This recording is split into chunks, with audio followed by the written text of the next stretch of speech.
Lots of good ideas there as we move into our next panel of the morning before lunch. And it is essentially on leveraging investment. So as we know, Ontario's creative industries are benefiting from a range of investment tools, but we all know there's intense competition for limited funds, and there is pressure everywhere for cutbacks. We certainly know that at the CBC. Our second panel will dissect the numbers to assess the real impacts, the results, and hopefully come up with some future prospects for investors in our very vibrant creative industries in Ontario. Once again, we'll have some time, about 10 minutes at the end of the panel, for questions. So moderating our second panel is Andrew Gioso. He's Senior Account Manager for Royal Bank's Media and Entertainment team. For more than 25 years, the Royal Bank has committed to providing services and support to the media and entertainment industry. That includes production, distribution, broadcasting, post-production, animation, digital media, and gaming companies from the bank. Andrew has been actively involved within the bank, developing a digital media and gaming strategy and identifying areas for growth. And as a former bank teller, Andrew, at the Royal Bank, one of my first jobs out of university, I welcome you. Kicking things off, though, with that case study idea, a 2-minute presentation, is Michael Schmaltz. Michael Schmaltz is the president of Digital Extremes. It's based in London, Ontario, founded in 1993, way back. It's one of the world's top development studios in the interactive entertainment industry, employing over 200 of the industry's most talented artists, designers, and programmers. So, Michael, I'll leave it up to you.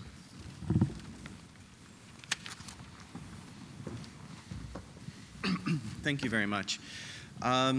Yes, as we just heard, Digital Extremes was incorporated in 1993, and just last year we celebrated our 20th anniversary, which makes us a relatively old video game company in our industry. For most of those years, the type of video games that we would make would be the types of games that would require large teams, large budgets that would ultimately you would buy in a store like like Best Buy for $59. Many of them were PC games, and many of them also ran on game consoles, and we've made lots of different console games. Most of those games were done under work-for-hire arrangements, and we've got probably about a dozen in our inventory that we've done over that 20 years.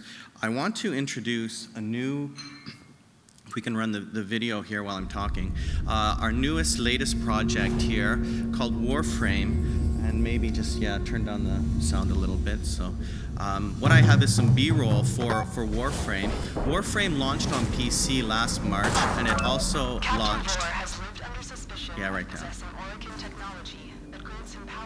And it just launched on PlayStation 4 at the launch in November when that came out. So it's a cross-platform game. It's a Digital Extremes original property, original IP, and original concept. Now the idea for this video game went back almost a decade at Digital Extremes when we were looking at making a video game that was ultimately going to be kind of a space ninja sort of video game. And we took that idea into the video game industry and we pitched it under the title Dark Sector. And that was around 2004, 2005. And we're just, sci-fi just wasn't very big at that time. We couldn't get a publisher. We ultimately did get a Japanese publisher for Dark Sector, but they completely had us rewrite our concept. And we did make a Dark Sector game that came out in 2006 for Xbox 360, PlayStation 3, and PC, but it was nothing like this. That game was probably about a $15 million game and took 2 years to develop. And it completely retooled the existing or the original concept that we had. So we had all this material left behind, and we went on our way. And now with the new business models that started to emerge, especially out of Asia, that were proving that digital distribution combined with microtransactions could enable a kind of a different format. We made a decision 2 years ago to resurrect the original theme and the original idea for Dark Sector and called it Warframe and brought it out. So what's interesting about this is most of you have probably downloaded those free apps and then they try and get you on some sort of microtransaction or some sort of premium service on it after you've downloaded it. That's pretty much the same idea that we have for Warframe, is that you download this game, which otherwise is of similar quality to a $59 game that you might buy in the stores or even download through a service. But in our case, you download it for free, and then we hope that you will want to take an opportunity to go into the store and buy some of the various enhancements and upgrades or other options in there, and that's how this game is monetized. It's a little bit of a groundbreaking game, especially in North America, because of the relatively large scale of it. But in terms of the way that we approached it, the incremental development costs were relatively small. We were able to get this game up and going into our first launch for PC way back last March. With a development team of about 35 people, and then we were able to see that it was going to be, it did have the right sort of compulsion loops and the right sort of monetization that allowed us to take that investment to the next level. So after the initial success after our launch, we increased the development team from about 35 people all the way up to what is presently on it, which is about 150 developers that are adding content for it and continually upgrading it, providing different missions, different options, new things for people to buy in the store. So we hope that, you know, Warframe as a video game that offers this arcadey type, very much eclectic style of kind of martial arts and parkour, which has a lot of different aesthetic and cultural influences, is something that, you know, people are going to want to consume, not as they would a normal video game where you might play for 10 hours and then be done,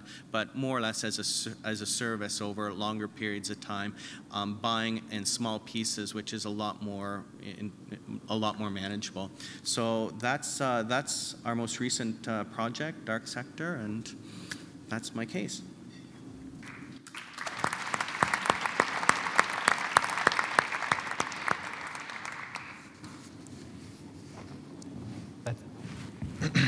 Thanks, that's great, Michael. Thank you for sharing Warframe with us. It looks fantastic. Want to get back to you in just a little bit here, but as Susan mentioned, my name is Andrew Giosa, and we have a great panel discussion about investments and a very diverse panel. So before we get started with some questions, I wanted to give an opportunity for our other panelists here. Hopefully we can get the noise turned down on the B-roll. So there's not explosions as I'm speaking. But just wanted to give them an opportunity to convey what their roles are and what the impact of investments in Ontario has meant to them, either personally by way of projects, their company, or on an aggregate level with some specific numbers, as well as just a brief overview of kind of the current state of things in their respective subsectors. So Jason, maybe you can lead us off. Good afternoon. I'd like to thank the OMDC for having me here today, and for Andrew for moderating. My name is Jason Hilchey. I'm the president and CEO of the Entertainment Software Association of Canada. ESAC is the only national trade association in Canada that represents the video game industry. So we do a couple of things that, you know, the two Ps. We protect and promote the industry. Under the protect, we advocate against policies that would be detrimental to the growth of our industry in Canada, such as advocating against government policies that could hurt our industry, but we also advocate for positive government policies that would make our industry stronger. Under the promotion side of things, we spend a lot of time developing research that's sector-specific to the video game industry, such as some of the statistics that I'll talk about today. And second of all, we take a lot of that information and we turn it into really, really interesting collateral that we use to promote the industry to policymakers, both provincially and federally, as well to the general public and the media. Just before we go on, just a brief information that is not from the video game at all. It's some kind of external noise, sounds like moving or something, and we're just trying to sort out what that is and get it turned down. So just project and we'll get through it. We'll stay in here while the apocalypse is outside. Great. So, Brian, maybe you can provide an introduction for yourself as well. My name is Brian Top. I'm co-chair of Film Ontario, which is the trade association representing the film and television industry in Ontario. And among other things, I'm on the board of Pinewood Toronto Studios, the largest purpose-built studio in Toronto. And I too would like to say I thank the OMDC for inviting me to be on this panel and for bringing us all together to talk about these topics. And nothing is more exciting these days than talking about tax credits in the film and television industry. First thing I want to say is my wife would totally ban that game from our house. But it looks pretty good. Yeah, I saw your face. And the second thing I'd like to say very quickly is, one of the favorite people that I got to know in the film and television business was this guy. I'll spare you his name, but he gave me a call after I started, but turned into a 12-year gig working at ACTRA. And he called me on the phone. He co-called me, and he had this grotesque New Jersey accent that was, right out of The Sopranos. And he wanted me to know that, to welcome me to the industry and to say he was looking forward to meeting with me, working with me. And he did this, I just want to call and let you know that I'm really glad that you're there. We're going to work together. And I thought, this is a friend of mine pulling my leg. And so I was just on the cusp of swearing at him when a little bit of caution came in, and I asked who was it calling, and it turned out that it was a senior vice president at one of the Hollywood studios. And so it was good that I didn't swear at him, but anyway, I spent some time talking to him over the years. Just a lot of people in the industry got to know this guy, and I remember once we were at lunch, and I was asking him to do something that he didn't want to do and that he thought was unreasonable, and he leaned across the table and said, I just want you to understand something. It's called show business, not show hobby. And it is a business, and it's an important business. It's a foundational business, increasingly, for the Canadian economy, and it's a good partner for government. And the creative industries in general, film and television in particular, are an interesting industry that does a lot of good for the Canadian economy and the sunshine part of the economy. Tax credits that are invested in this industry are fully refunded to government, and so they finance themselves. It's some of the best economic development money that it is possible to spend in government. And it does do an intangible thing. It speaks to creating a village square for the country in which people can come together in the most compelling mediums, which are increasingly gaming, and talk to themselves about their values and their stories. And because we're Canadians, our jokes. And so I think as we feel our way into this topic, I think a good place to start is to say, this is public money well spent. Thank you. Great. Thank you, Brian. And Lucy? All right. So I'm Lucie Lalumière. I'm a consultant in digital media, and I have about 15, 20 years of experience in the sector, depending what you count as being interactive digital media. I also advise and work on original IP projects. So I've been faced with the money challenge multiple times and continue to be faced with it. The other thing that engaged me quite a bit these days is being the vice chair of Interactive Ontario, which makes me talk to a lot of entrepreneurs about the tax credit and the grants and the other incentives that are in the market and that should be tweaked or added. I have to say, before I jump into the specifics, I want to tell you a bit about the IDM industry. In Ontario, it is a vibrant industry with over 17,000 employees, generating over $1 billion per year, and it's growing. It is growing because it's a business that is highly, I don't want to say dependent, but it's very much export focused, which means that the international markets are very lucrative for the business in IDM. So in that context, having grown the business over the last few years, the Ontario government has been instrumental in the growth of the industry. It has provided a competitive advantage to a lot of businesses. How? It has allowed companies to shift from work for hire to creating their own original IP via the IDM fund and the tax credit. It has allowed companies to hire local talent instead of outsourcing or partnering outside of Ontario via the tax credit again and the fund.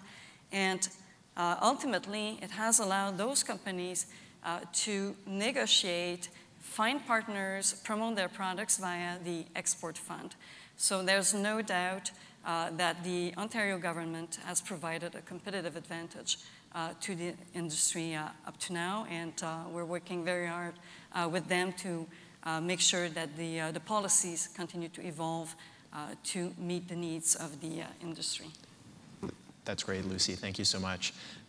So I did want to jump back to Michael for a minute here and really shine some light on the tension that video game producers are feeling right now. I mean, there's a lot going on this year, evolving business models, next-gen consoles.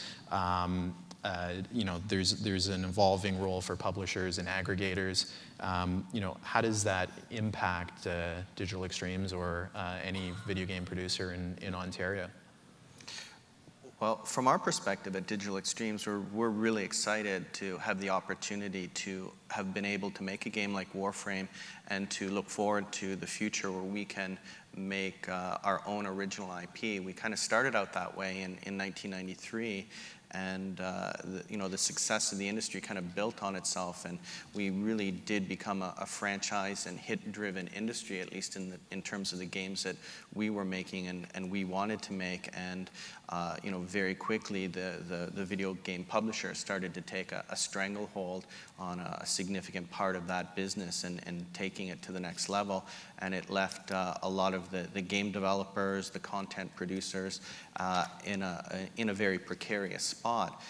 Like I said, with the digital distribution proliferation increasing around the world, and Warframe has sold in more than 100 countries via digital distribution. You can only buy it online, and you can only buy stuff via the online store. So with these opportunities, we're taking on an increasingly important role in not only making our video game content, but also exploiting it. And I think that's a trend that all digital media producers are going to have to be a lot more conscious of. And then instead of taking all of your rights and handing it over to someone and hopefully they'll do proper by you, is that you can selectively choose who your partners are, who your distributors are, what channels you want to work through, and you can control your content, and you can be the one who collects the money and then dishes it out to other people rather than have them collect the money for you, and you just get what's left over at the end. So, Michael, I think what you mentioned before of having historically a hit-driven industry, something that kind of resonates for everyone in this room, not just the video game sector. And what I wanted to talk about was something that we spoke about earlier, this idea of kind of having this continuum of how you're going to create your next title or your next project. And you kind of move between something that's totally self-indulgent and creative and something that you're passionate about, and on the opposite side of the spectrum, especially with kind of these free-to-play or new monetization models, where you're trying to create something for the pure economic viability. And you talked about the difficult decision of trying to land somewhere in between. I was wondering if you could provide some insight as to how investments themselves kind of help move that decision. Mm-hmm. Yeah, it's one of the things, because I've pitched over a number of years a lot of different game ideas to publishers and at certain points to investors, and I've showed the economic models, and quite often to get any sort of traction you'd have to say, oh, this is a video game that's it's kind of like Gears of War meets Uncharted meets this, so that you could give them an idea at least what you're talking about. Because when you're talking about a purely creative product, project, it's very difficult for them to get excited about it, to know if it's going to be any good, unless you can talk in terms of it's like other games or other things that have previously been successful. And that rhetoric seems to have kind of gone so deep in our industry that I think to have real creativity in the video game industry is become a real challenge, because you're struck between the possibility of doing anything at all, any sort of crazy thing, but no one will buy it and it's relevant to no one, versus something that's so highly copied and so highly derivative that making the game is just, you've lost all that creativity, and it becomes in some of the worst cases, video game development turns into this sweatshop. So you struggle between these two dichotomies, where you have to be market relevant, you have to have your own skin in the game, you have to be working towards critical and commercial goals. But on the other hand, there's some big funding hurdles in terms of getting investors involved, and that's where the OMDC and other funding companies or government agencies or other mechanisms can come in and help smooth that, especially for us when we're making big projects that traditionally would go for 2 years and just come to a hard stop, and then all of a sudden you'd have to pick up with something new. And aligning that those transitions were a big challenge, and that's where we saw a lot of big video game companies ultimately fail and disappear. And there are some in Ontario, certainly a lot in North America, North American video game industries that have done some amazing work that just couldn't transition from one project to another, get the financing lined up, and get everything ready to pick up after a big project is done. So it's a tough thing.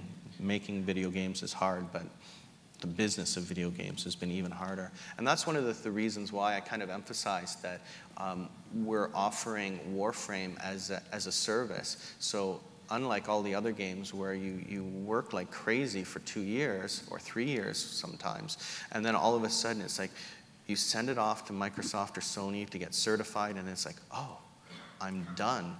Like 3 years of work comes to a hard stop, and they're like, okay, we worked so hard, we've been putting in 80-hour weeks just to get it done.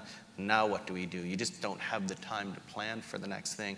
And Warframe is much different in that it's a service. We hope that it will carry on for hopefully many years. Our plans are to support it for many years, so that we can work in other projects in our company around that, rather than starting off with 10 or 15 developers at the beginning of a project, ramping up to 100, and then all of a sudden, what are those 100 people going to do as we start the next one? It's just a much better model, and I suspect from some of the discussions that I've had with other game developers in terms of the way they're developing not only games for PC or consoles, but also for mobile and portable, that they're taking a similar approach. Right. So, Michael, you mentioned investors being one of your biggest hurdles. I was wondering if you could maybe speak to the difference that you have maybe when you're in front of an investor. Do they see your project or your game differently than the company? Like, is there a distinction? Is an investor looking to invest in a company or in a project? Yeah, they're always looking at the project, and obviously if you're going to take a large amount of money and invest it in any sort of enterprise, you want to have some reasonable assurances that you're going to get it back. So the first thing it seems to me that the first big check mark is, what's your idea? How are you going to market it? What platforms are you going to be on? And once you've got that part comfortable, that, hey, I've got a concept and an idea for a game, then you kind of move to the second and third most important questions, which would be, well, do you have the team? Or if you don't, are you going to hire the team? Do you have the technology? Do you have the expertise? Those are the next questions. But it's all, at least over the past generation of consoles, it's always been, it seems to me, to have been about the project. And that's, again, that's another problem because investing in projects is a very, very difficult thing for investors, yet our companies, our video game companies, are so project-oriented. Basically, we get paid either under contract to do a game, then it's done, it'll monetize, and then it's gone forever.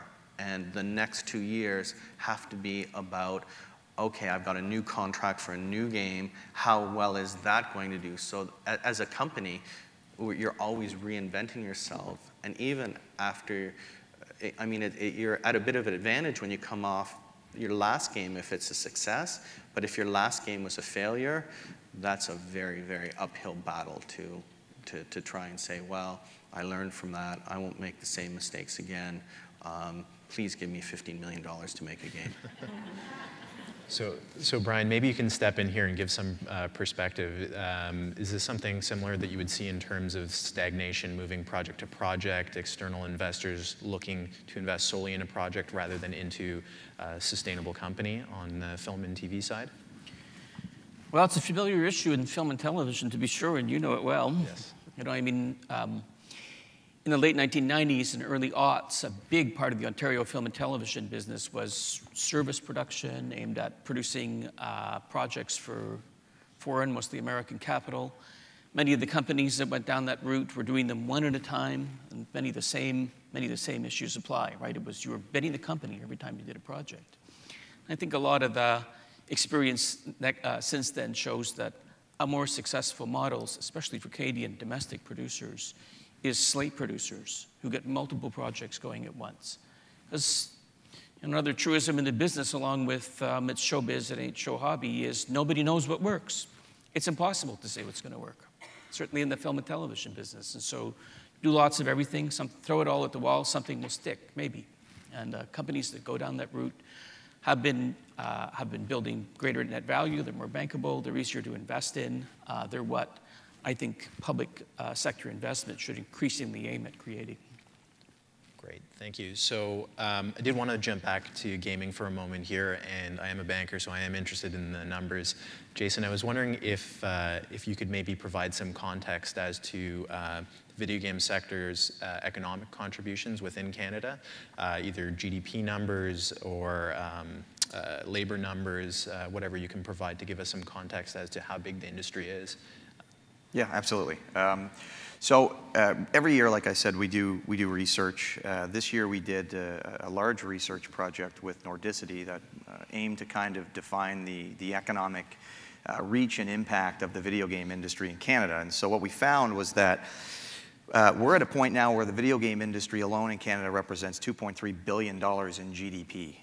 Which is quite a large number, up from about 1.7 billion 2 years ago. So we've grown.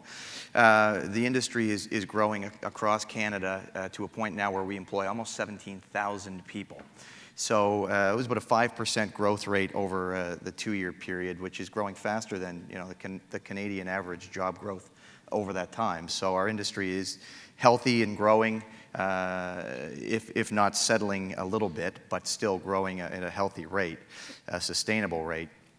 So, we're talking about across Canada, 17,000 people with an average salary of close to $73,000 a year. So I think the average Canadian income is about $46,000. So we're talking, considerably higher than the average that our industry pays. So, and in addition to that, we're talking about an average demographic age of 31.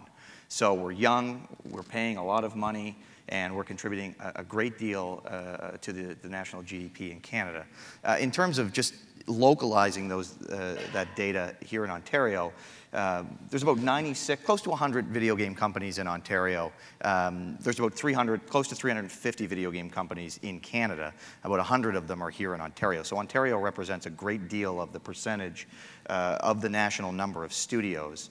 Those studios tend to be a little smaller, employing a small to medium-sized number of people, but there's still a great deal of studios here. In terms of employment, there's close to 2,000 people employed in the video game industry in Ontario, with close to $150 million in indirect spend. So it is a pretty pervasive industry across Canada, but Ontario is definitely one of the leading provinces in that. Great. So definitely a huge industry, but Jason, I'm wondering if you can give some additional perspective in terms of if there's a split between large companies and small companies in Ontario, and perhaps how that compares with other provinces. Well, nationally, there's a split. It's not split. I mean, 88% of video game companies in Canada. I mean, we look at companies like Mike's and the big Electronic Arts and Ubisofts, but the reality is that about 88% of video game companies in Canada are only small to medium size, so employing less than 50 people. 12% are that 100-person, 50 to 100-person plus. However, what's interesting is that 68% of the employment, close to 70% of all jobs, happen to end up in that 12% of large companies. So there is definitely a divide there, but it helps to kind of balance out the industry. I think there's a lot of people that would agree that having large and small companies in any cluster is key to the growth. So in terms of Ontario, I mean, Mike would probably be more suited to talk about why companies in Ontario are small, because he's been around for 20 years making games and was one of the pioneers here. But I think Ontario just represents such a different type of cluster than what we see in Quebec and in British Columbia, where a lot of the studios are the big multinational publishers, are the big independent video game companies. And in Ontario, for whatever reason, I think maybe because of its age or just because of the way that things evolved, a great deal of the video game companies here are what you would consider to be called indie companies, which are the smaller ones. I mean, I don't know if you want to add to why that is. Oh yeah, that's correct. Many years ago, right when we were starting, Ubisoft took an anchor in Quebec, and Electronic Arts was a big anchor in British Columbia. And as the video game industry grew from nothing to pretty much mainstream up until the years, which I would say was up until about 2003, you know, those clusters just grew, and there wasn't anything happening anywhere. And I think, you know, that was about 10 years ago then when Digital Extremes first kind of became active in the dialogue with the OMDC. And at that time, there was very little happening in video games in Ontario.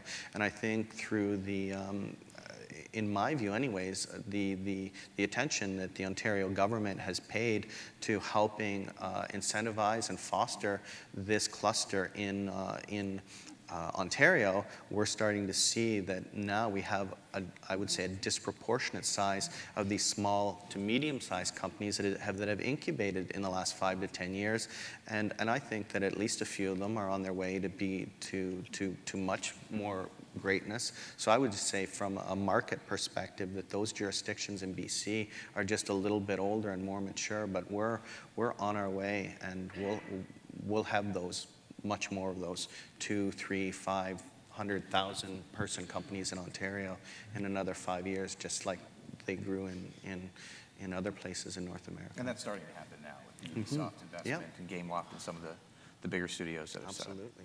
Right.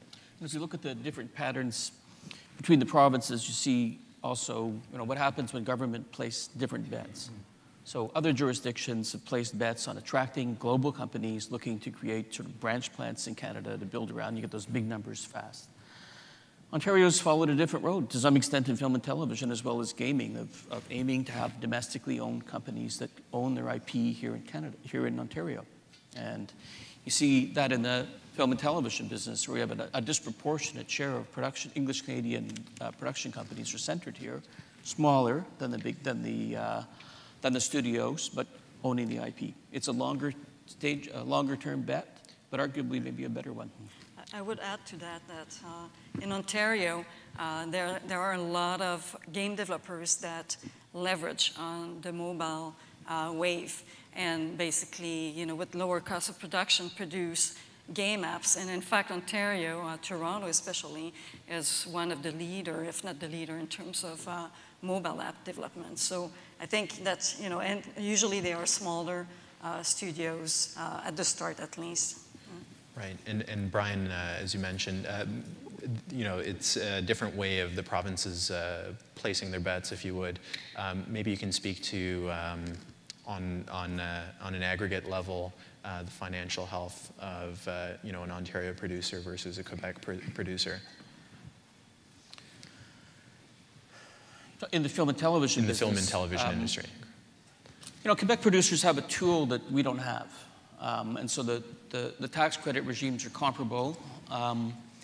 But the Quebec version of the OMDC in Quebec, which is called SODEC, which was, by the way, modeled on the OMDC, or the predecessor of the OMDC, has a couple of tools that we don't have in Ontario yet. And so I was just looking at their website this morning, actually. They've got, in effect, what they call you know, a creative industries bank that is in the business, the agencies in the business of providing some of the services that here that we turn to the private sector for, which they can do without needing market returns. They've also partnered with some venture capital funds, and they have a couple of investment funds that are in the business of directly investing equity in their companies. And so the result, arguably, is that, you know, Quebec-based companies because they have access to these tools, may have stronger balance sheets in some cases, may have better net values, are more bankable, and therefore have a march on companies in the rest of the country because they're more financially stable. So, sorry, Lucy. Sorry, can I add the IDM piece of it? Yeah, absolutely. In terms of IDM, SODEC in Quebec doesn't take care of IDM, not yet. With the change in leadership, they may in the future. But Ontario has something that Quebec doesn't have. Ontario has the IDM fund, which is unique in Canada. And in fact, it's stated by a lot of IDM producers as being a key competitive advantage. The other thing, in terms of tax credit, and Jason would probably talk much better than I about that, but you know, they've changed their tax credit, and Jason, if I'm not wrong, they now consider the fact that a product is evergreen. It doesn't stop after we launch it. It continues to evolve. So Jason, I don't know if there's anything else you want to add to that, but that's a major difference. Yeah, and I mean, I think there's a question on this to come, but I mean, it just goes back to the fact that tax credits need to evolve as the industries that they are set up to assist evolve along with them. And one of the things that the Quebec government did quite well was just recently to adapt the tax credit to assist basically perpetually online games that didn't get made and released, that they stayed online, they were consistently and constantly updated, and that work would be eligible to continue. And so it was a very forward-thinking change that's going to really, really impact any company there that's making those types of games. Right, so maybe we can jump into that question that's coming. It's kind of the biggest hot button issue, I guess, is really, you know, is the government well equipped to pick winners in the industry? And, you know, what's the appropriate approach, or where can the provincial government maybe make changes in terms of making sure money is best spent? I think everybody on this panel is going to have their own individual answer on that, but I'll just kind of go back to what I just said in terms of these tax credits, for the most part, were set up years ago. They were modeled after film because there was no tax credit for video games or digital media. So the government officials that were tasked to convert the film credits to digital media used a lot of the same regulations that apply to film that, quite frankly, don't apply to digital media or to games. And so as we see the industry evolve, not just from the Quebec example, but also here in Ontario as well, there are certain regulations within the tax credit that annoy a lot of people because they don't take into account the way that the industry has grown and the way that the business models have changed. And I just think that, you know, I'll just go back to a lesson. I know that Brian gave some lessons at the beginning when he first joined ACTRA, but when I first kind of got into the video game industry, I had the pleasure to work closely with a founder of one of the biggest multinational video game companies in the world. And, you know, his comment to me was, you know, Jason, we set up studios in jurisdictions that create programs that don't get in the way of our business model. That was something that always kind of stuck with me and kind of forms the basis of, you know, when we go and advocate, is that these things, they need to be more Teflon than sticky in terms of the ability to work and function properly for the companies so that they don't get in the way of business. I think in many times companies, in order to qualify for tax credits, are adapting their business model for the tax credit instead of the tax credit adapting to the business model, which should be the way that it happens. And so in any jurisdiction, whether it's Quebec or Ontario or Nova Scotia or BC, tax credits need to evolve as the industry evolves, and those provinces that adapt are probably going to see the most bang. So. To your question of can governments pick winners, no, they can't, and they don't want to. I mean, the last thing I think any government in this day and age wants is to be actively picking companies that public funds are going into. Because when you pick the winners, that means you also pick the losers, and you get to be accountable for that in question period. And no government wants that. So, you know, the right policy mix, I think, is universal support where appropriate, that rewards successful companies once they're successful. And that if you're looking for active measures like equity investments that are partnered with private sector players who do the due diligence. So one of the things that's interesting about the SODEC funds is that they're partnered with a venture capital fund that is doing the due diligence. The government's not picking the winners. And partnerships with lenders, partnerships with investors, where the government is the playmaker that makes it possible by subordinating their returns, but that doesn't pick the winners and losers is what works for government. Ontario has a venture capital fund as well, but it doesn't cover media. Most of the time it's software and technology. So that would be a good idea if they could set aside part of that VC fund for our business. There are two other initiatives in Canada that are interesting to look at. Saskatchewan has just approved equity crowdfunding from small investors that are not accredited. And that's something that the OSC here is looking at in Ontario. So it's not a solution to all, but it's a tool. If we had that in Ontario, small investors could decide to fall in love with a film or TV or a game and take the risk. The other interesting one that is worth watching is in BC. They have an angel tax credit, which significantly reduces the risk for investors because they get a refundable tax credit for investing in the creative industry and other industries, but the creative industry is part of that program. So there are things like that that could be explored, but no doubt going back to Jason comment, the tax credit I think is something that needs to evolve as well as the other program, but the tax credit especially, I would say. So maybe we can spend some time focusing on what the actual return is. And Brian, this question is for you. Does the Crown get a multiplier effect on their spend on tax credits? I think they do. I mean, the film and television industry has been spending about as much time as you guys have with many of the same suppliers taking a look at these questions, because government is looking at all of its spending all across the board in jurisdictions all across Canada. And the film and television industry posts some big numbers. There's an Nordicity study out there that came out in July 2013 about film and television industry. There's about 260,000 direct and indirect jobs in film and television, 132,000 direct. It's about $20 billion in economic activity across Canada. And so the question is the government getting, is government activity helping this or hurting it? Is there a real multiplier? And I think the answer is embedded in some of that work. Yes, there is. And furthermore, you don't need to be aggressive in calculating that multiplier to show that there's a net return to the Crown. Right. So even comparatively speaking, compared to grants or government funding in other industries, is there any comparison that you can make? Well, I'll put it this way. About, I guess, God, it was about 10 years ago now. I was with a delegation that went to Ottawa to go meet with the federal government. And we had a meeting with then Finance Minister Paul Martin. And so we put up at our tent, and we got a big pitch to talk to the federal government about the value of film and television. And we got about 3 minutes into it when he went, whoa, whoa, whoa, whoa, whoa, stop. You don't need to sell me on this.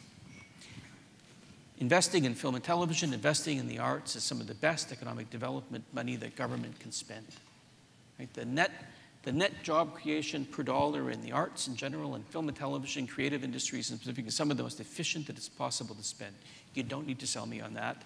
It's just a question of competing priorities. And I think the numbers bear that out. Compared to some of the, how should we call it, the heroic attempts to save sunset industries across Canada over the last 40 years in many, many sectors, in which billions of dollars have been poured into industries without any net job creation. You just need to look at the numbers we heard out of Interactive, think about the numbers in film and television, and we can point to a live performance as well, and show it's a sunset industry that gets an excellent return. I'm just going to ask you to just take it away with the Q&A because we're quite a bit behind schedule. Okay. We're just warming up. Perfect. Okay. So with that, I guess we can open it up to questions from the audience. I think there's some roaming mics. Does anybody have questions? We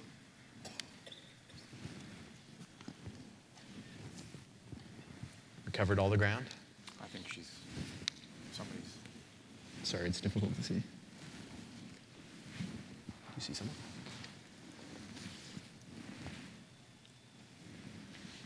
I mean, we could ask ourselves an interesting question, which is, hey, panel, what's going on with these tax credits in Ontario right now? And that would be an interesting question because the government of Ontario is taking a tough look at all of these credits right now, and we're all engaged in a detailed discussion with the government of Ontario precisely on the issues we've been talking about. The government of Ontario has got a deep deficit, and the current government has set the goal of reducing it, and is challenging all of its spending. And so these questions you've been asking us today are very on point because all of us are being challenged at Queen's Park to prove that these investments pay off. And I think, you know, I invite any of you who should be talking to any politicians of any stripe in the next 4 to 5 months to make the case that we've been making, that these are sunrise industries that employ young people, that are green, that are pillars of a new economy, and that the government of Ontario gets a good return from all of these dollars spent. They're asking themselves if that's true right now. The numbers show it. But what we need to do is make sure that they hear it high and low, that this is public money well spent in the future of the economy. I'm going to make 2 points just before, if there is a question. The first is that we, as part of our study this year, analyzed tax credits in a few different provinces in relation to video games, which comprise something like 90% of most of the claims of the interactive digital media tax credits. And we found that, yes, they indeed do pay for themselves. And so we know that is a fact. And second, I'm just going to make a point as to your comment about grants. Just going back to the actual fundamental structure of a tax credit is, you know, in my opinion, so much better than grants because it is a democratized way of getting assistance into the hands of companies. It provides confidence. And without confidence, you don't have any investment because people are too concerned about what's going to happen at the end of the grant decision process where it's in the hands of somebody deciding what is the policy around the grants. Tax credits have evolved to be a global model, not just in Canada, the United States, in France, and hopefully soon the United Kingdom is getting their own tax credits as well. They are all modeled after the original Quebec tax credit, which is a democratized version. There's not a lot of successful jurisdictions that have used a grant model simply because it does not involve the confidence that companies would need to make the decisions. I wouldn't argue with that, but grants are necessary for emerging companies, though, because tax credits, at the end of the day, they're more financeable by medium to large size companies. Right. But changing the tax credit into a grant would not be... No, I totally agree, totally agree. Yeah. No, IDM fund and the way that works, I'm not referring to that, but the format of the main incentive.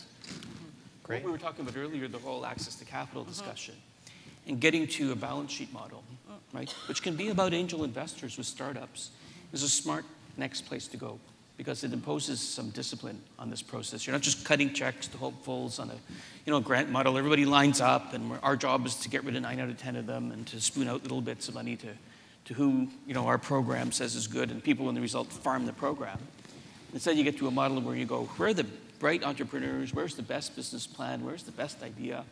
And where can we take some risks, on a more business-like model that builds Ontario, Canadian-owned companies? Yeah, I would say if the fund is sizable enough and if it's managed with an understanding of the creative industry, that's certainly a path that is worth exploring. I wouldn't drop the grants right now, though. It's a gradual process. Can we stretch this 5 minutes by just asking ourselves a question? Great. So thank you all for participating. What? There is a question. Do we have time for a question? Yeah. Yes. Okay. And the question I'm in the dark over here. Yes, we see you. I'm interested by this idea of funding and tax credits being kind of defined and structured by the success of sunset industry and that kind of lagging approach where the definitions of how a small digital business can apply for funding or be eligible for tax credits. What can a small business do, a small digital studio, for example, do to communicate how these definitions are not in line with how our business is trying to operate, particularly when we're trying to establish new business models? Like, who do I talk to? And one follow-up, does that also potentially lend itself to more of a platform-based approach to funding rather than just filling out a bunch of forms?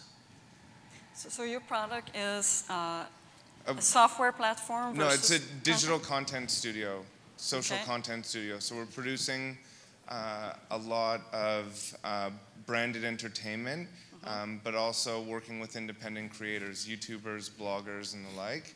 And it just seems that a lot of digital funding may rely on the involvement of a broadcaster, for example. Okay. Yeah. And that's not the case with the tax credit. And in fact, that's a very good point, because tax credits are about jobs and growth. And beside that, in Canada, we have a whole system to stimulate the television business, which generates some funds for interactive projects, for example, linked to television, but not the tax credits. The tax credits are about interactive digital content production. And the IDM fund is about interactive digital media content without being linked to a television show necessarily. So, and the people you can talk to, yeah, for sure Interactive Ontario, but also the OMDC, they are fantastic at guiding people. And by the way, kudos to the OMDC for everything you do for the industry. It's, I keep hearing, how people are grateful to you guys, so thanks a lot. Great. I think we have another question up here. Hi. This question is really targeted for, I guess, Michael and Jason. It's regards to the skilled labor force for game development in Canada. I'm just curious to know, is it keeping up with the growth in that industry, or does there need to be more partnerships with academia or mentorship in the industry? Great question. From our perspective, especially over the last 10 years, one of the reasons why Canada is one of the top video game producing countries in the world is because of our education programs. From a programming perspective, we've got great universities that pretty much teach the right things and have the flexibility for people who are interested in digital interactive media to start programming and gaining expertise, so that they're almost, they're very useful immediately on graduation. The same with the colleges, typically for art and designers and for sound engineering. Our academic system is I think, one of the biggest strengths. The problem was, as I saw it, that up until about, and it could still be occurring to some extent now, but especially up until about 5 years ago, you'd have basically companies like Microsoft that would come in and literally hire half of the programming class out of the University of Waterloo, or you'd have Walt Disney literally hiring everybody graduating out of Sheridan back in its heyday. So we lost a lot of that. And now companies like ours and other successful companies are repatriating some of that, but we have probably the biggest crisis, and I wouldn't even call it a crisis, would be in the intermediate or senior or that sort of category of skilled labor. So when we need entry level, we know where to go to get it. We just go to the recruitment offices at the local universities. But if we want someone with who's highly specialized with 10 or 15 years of network programming in online databases or whatever, that person may have originated in Canada, but we have to expand our search outside of Canada to find them. And just to clarify, I know, Jason, you probably want to add a little bit, but when Mike, when you mentioned that Canada is one of the biggest countries in terms of video game production, I believe we're number 3, correct, behind the United States and Japan, which surprised me. But we're first per capita, and that goes back to the labor issue that we have. I mean, we've grown faster than most other video game industries in the world have ever grown, and it's put a strain on the availability of that intermediate to senior person. And like Mike says, I mean, I think most video game companies would tell you that they can find the junior level employees that come out of the school, but whether you're in the video game industry or you're in paper processing or something, I mean, you can't start a business on new grads. You have to have that intermediate senior level where the knowledge transfer is going through, and that's the big problem right now. And historically, our industry has reached out globally to be able to find those people, but changes to immigration policy and things that have come from the federal level have really impacted our ability to do that. So I know our organization and a number of others spend a great deal of time advocating for why our industry needs to be able to access global talent. One of the things we talk about is we are an export-heavy industry. Yes, sure, we're a global industry from a sales perspective, but we're also a global industry from a production perspective as well. Numbers of the games that you play aren't made in just one studio. They're made in distributed development type spaces where there are multiple studios making the games.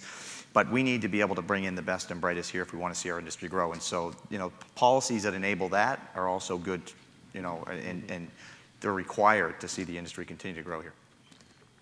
So great question. Hopefully it was answered, and I think that's all the time we have. Unfortunately, yes. If we want to eat and get on with our speed dating with tech companies, we have to wrap it up. Thank you very much to our moderator and all the panel for bringing some clarity to all that.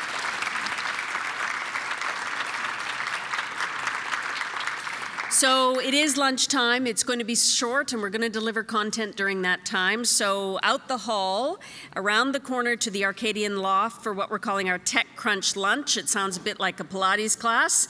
Salad is on the tables. Eat it up right away because we're going to start at 1 o'clock or 5 after with some 60-second tech company presentations. I'd like to see you back in this room at 1:40. Thanks very much.